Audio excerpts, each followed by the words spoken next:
خانم نرگس محمدی عزیز، سلام عرض کردم خدمتتون.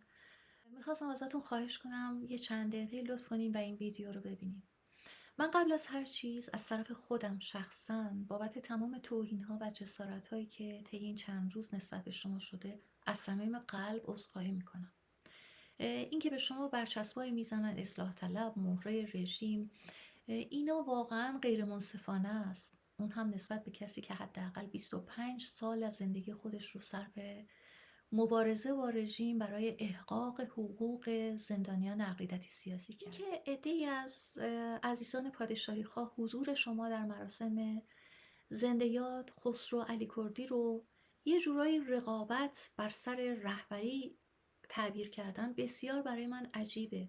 تا جایی که من میدونم جایگاه کاری شما و مسیر فعالیتتون اصلا ارتباطی با رهبری گذار و رهبری برانداختن جمهوری اسلامی نداره. بخش بزرگی از کارنامه شما، حداقل 80% اون، مبارزه با اعدام، شکنجه، سلولهای انفرادی، احقاق حقوق زندانیان سیاسی عقیدتی، اعلام محرومیت‌های درمان، بیانیه‌ها و کمپین‌های مختلف در این راستا. من هیچ وقت ندیدم که شما وارد بحث‌های کلان سیاست خارجی، اقتصاد، از جمله مثل بحران آب، فساد سیستماتیک، گروه‌های نیابتی، پرونده هسته، گرانی، تورم، یعنی یکی دو بار من دیدم که شما به تورم و تحریم‌ها و نتایج تحریم‌ها اشاره کردین. اونم گفتین که تحریم‌ها باید هدفمند باشه و الا مردم بیشتر فقیر میشن. این اصلا از حد تصور خارجه. حداقل تصور من که شما اومدین که با شاهزاده بخواین رقابت کنین. صادقانه بگم برای مردمی که متنفرن از اتفاقی که در 57 افتاد، خیلی متاسفانه این احساس پیش اومد که شما در مراسم جاویدنام خسرو علی کردی یه جورایی خواستین که در واقع اون فضا رو مصادره کنین. شاید یک اشتباهی شما کردین. من دوستانه و خواهرانه میخوام ازتون خواهش کنم یه بازنگری بکنید. این یک واقعیت بزرگه که نادیده گرفتنش فقط به خودمون ضربه میزنه و این تنش‌های وحشتناک رو به وجود میاره. اونم این که بخش اعظمی از مردم ایران دارن شاهزاده رو صدا میزنن، چه پادشاهی خواه چه جمهوری خواه. کسی در قد و قواره ایشون، چه به لحاظ مشروعیت و محبوبیتی که ایشون داره، چه به لحاظ دانش سیاسی که داره، من ازتون خواهش میکنم شما فقط مصاحبه ایشون رو در 23 سالگی توی کانال یوتیوب متین نصیری منتشر شده ببینید. 3 ساعت با خبرنگارا گفتگو میکنه. حیرت انگیزه، واقعا حیرت انگیزه. دانش سیاسی که داره، ارتباطاتی که داره، اعتباری که در دنیا داره و از این طرف همه اونها رو اگر در نظر نگیریم محبوبیتی که ایشون در ایران داره و روز به روز داره بهش افزوده میشه. نادیده گرفتن این. خانم محمدی، یکی از عزیزان گفتش که ای کاش ایشون پشت بلندگو اعلام میکرد درود بر پادشاهی خواهان، درود بر جمهوری خواهان. همین دوتا کلمه میدونید چقدر داستان رو عوض میکرد، وضعیت رو متفاوت میکرد.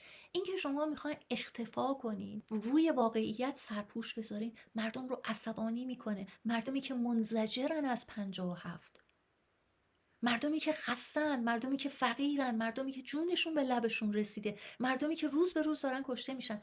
یه چیزی رو در نظر داشته باشین خانم محمدی، من هرگز به خودم اجازه نمیدم بگم شما بعد از 25 سال زجری که کشیدید و مبارزه‌ای که با این رژیم کردید حالا شدین مهره نظام. اما یه چیزی رو در نظر بگیرید، نظام مثل یک محتضر میمونه که الان چنگ به یقه همه ماها میندازه، به پادشاهی خواه، به جمهوری خواه، به اپوزیسیون، به هر کسی.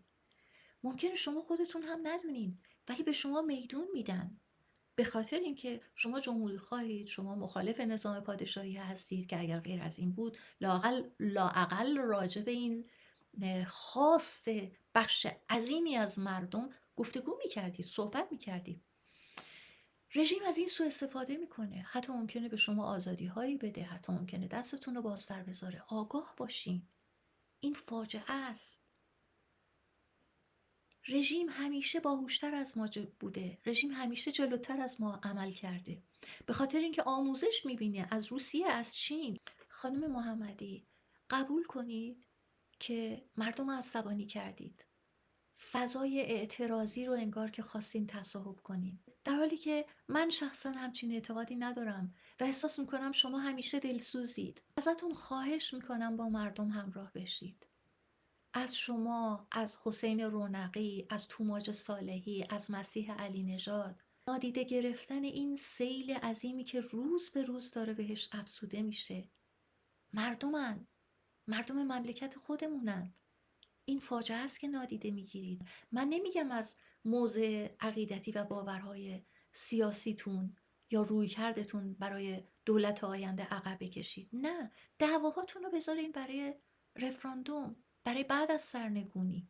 ازتون خواهش میکنم. رژیم با سیاست داره تفرقه میندازه بین تمام جناح‌ها که این چند ماه، 3 ماه باقی مونده عمر شما مثلا بکنه 6 ماه. شما خودتون بهتر از هر کس میدونین که چه پروپاگاندایی اون برای آب داره. گاهی اوقات از طریق همونها به شما بها میدن. چرا؟ چون گنده ترین دشمن رژیم رضا پهلویه. ببینین داره با طرفداراش چی کار میکنه، چجوری سریع به 3 سو سر به نیستشون میکنه. زندان میندازه، شکنجه میکنه، اعتراف اجباری میگیره. البته این اتفاق برای همه افتاده، ولی یه جور اختصاصی با اینها برخورد میشه. دستای رژیم رو اون ور خودتون بهتر میشناسین، میدونین که چقدر مثل اختاپوس دست داره. اون طرف به یک نفر که مثلا مخالف جریان پادشاهی بیشتر بها میده، بیشتر میدون میده تا بیشتر دیده بشه، روایت سازی بیشتری براش بکنه، مخالفا رو بندازه به جون همدیگه، تضعیف بشه، چهره ها تضعیف بشه. تمام جمهوری خواهان عزیزی که واقعا جونشون رو، عمرشون رو برای مبارزه با این رژیم گذاشتن، تموم کنین. رقابت‌های سیاسیتون رو بگذارید بعد از فروپاشی رژیم. اگر قرار باشه که فکر کنین اون زمان صندوق توسط پادشاهی خواهان قبضه میشه، خب پادشاهی خواهان هم فکر میکنن توسط شما قبضه خواهد شد. اگر قراره که رفراندوم باشه، چه واهمه‌ای، چه ترسی، چه وحشتی، چه قبضه کردنی، چه خفه کردنی، چه جنگی. الان اگر واقعیت این موج اعتماد عمومی رو نسبت به شاهزاده نخواهید ببینید، باختید. باعث خشم بیشتر میشید، باعث تنش بیشتر میشید، فضای جامعه رو رادیکالتر و خشمگینتر میکنی، شکافها عمیقتر میشه، تندروها بیشتر به هم دیگه حمله میکنن، چه از این جناح چه از اون جناح، و نتیجهش به جز پشیمونی هیچی دیگه نیست. خانم نرگس محمدی عزیز، شما سرمایه بزرگ حقوق بشری ایران هستید. ای کاش این سرمایه کمک کنه برای از بین بردن سوء تفاهم و ایجاد همبستگی بیشتر.